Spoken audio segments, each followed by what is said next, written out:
Mhuri yeZimbabwe kusangana kwatiri kuita nhasunoyo masikati emusi wechipiri 16 December 2025 pano pachano yenyu yeMbire TV patinokupai navo mururimi rweshona.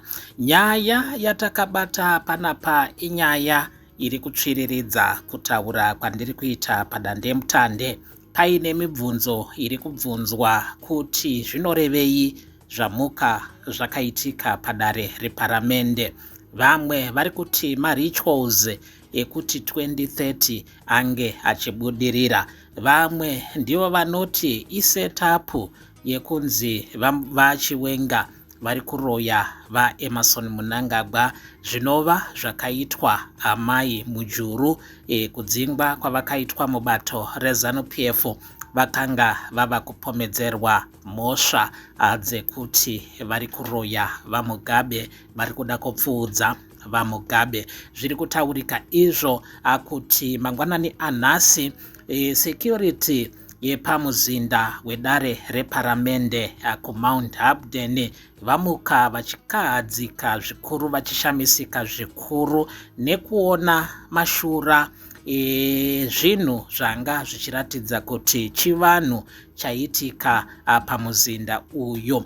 Paine zvinhu zvaonekwa zvinosanganisira mapaketse emacondoms, ZANU-PF regalia pamwe chete nehari mbiri dzakaumbwa nedhaga dzaonekwa dzakamonerwa netutsvira tutsvuku, bhodhoro reCoca-Cola neremahewu pamwe chete nezvigubhu zvemvura, maplastic water bottles, mishonga nematombo pamwe chete netauro ndo zvinhu zvaonekwa pamuzinda wedare reparamende mangwanani anhasi. Izvo zvataurwa nevanhu vakawanda kuti zvinhu zvinogona kunge ari mashiripiti ari kuitwa nebato reZANU-PF kana kuti mashiripiti ekuda kupomedzerana mhosva munyaya dzemakakatanwa arimo mubato reZANU-PF.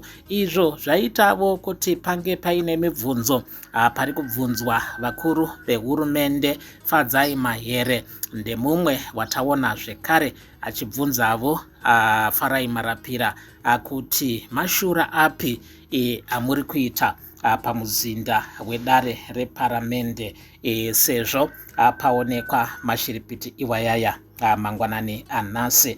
Ndiwo mashoko amhuri yeZimbabwe aripo maererano nechiitiko chaitika pamuzinda wedare reparamende muguta reHarare panguva ino apo bato reZANU-PF riri kunze riri kuvavarira kuextenda temu yavaEmmerson Mnangagwa, uye pachinzi paine draft bill rakatodraftwa iro rangomirira kuendeswa mudare reparamende, ramirira kuendeswa kumakurukota hurumende.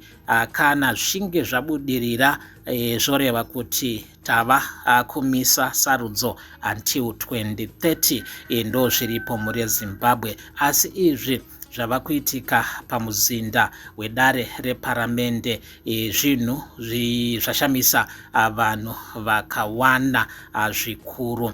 Panapa Fadzai Mahere anyora mangwanani achinyora achiti, "Good day Farai Marapira. What is going on here? Do you know who placed this ZANU-PF paraphernalia outside parliament? Kana zvichizokudzingisai basa, don't answer. We need new leaders." Ndo mashoko anyorwa naFadzai Mahere. Akazonyora zvekare achiti, "Good day Geo Pomona. Munokwanisa here kutora marara asiiwa kuparliament nevanhu veZANU-PF? We need new leaders." Mashoko anyorwa naFadzai Mahere. Izvo zvakonzera debate padandemutande. Vamwe vari kuti it can only be attempt tungwarara going after Mugwadisi city using voodoo. Hapana CCTV here. Vamwewo vari kubvunza maererano nechiitiko chepadare reparamende. Mashura nezviratidzo kazhinji zvinowanzoitika mubato reZANU-PF kana paine zvikukutu zviri kurongwa kana paine nyaya hombe inenge ichiplanwa.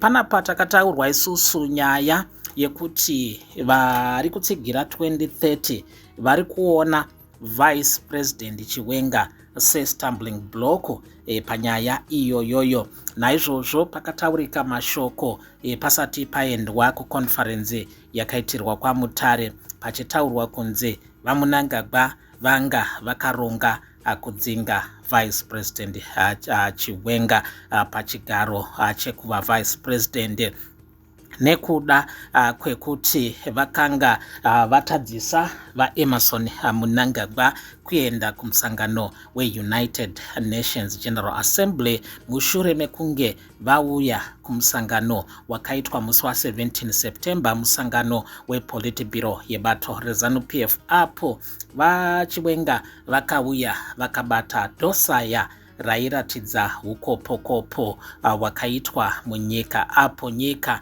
nebato reZANU-PF zvinonzi pakarasikwa rasikirwa nemari inosvika iyo 3.7 billion United States dollars. Bato reZANU-PF rinotaurwa kunzi raitorerwa mari pasi pehomwe yebato reZANU-PF iri muSakunda Holdings. Bato reZANU-PF rinonzi rakatenga mashares muSakunda Holdings, asi vakawanda vakanga vasiri kuziva maererano nemashares iwayaya. Zvinotaurwa kunzi mari ndiyo yakanga ichishandiswa nakuda kwaSheta Gwirei pazvirongwa zvakasiyana-siyana zvekukampeina kwaakanga achiita kuti ange ari muCentral Committee yebato reZANU-PF. vaChiwenga vakati vanofanirwa kunge kuda kwaSheta Gwirei nevamwe vakadomwa vanosanganisira Dailish Nguwaya, vanosanganisira Wicknell Chivayo pamwe chete naScott Sakupwanya. Izvo zvakavhundutsa vaMunangagwa kusvika vatadza kuenda kuUnited Nations General Assembly kanova kechipiri sezvo gore ra2024 vakatadza kuenda zvekare nekuda kwechiitiko chekudonha kwechikopokopo zvakaitika vari ku Great Zimbabwe, uko kwaipembererwa mhemberero dzekutanga dzemunhu Mutapa Day. Ndo mashoko mureZimbabwe aripo.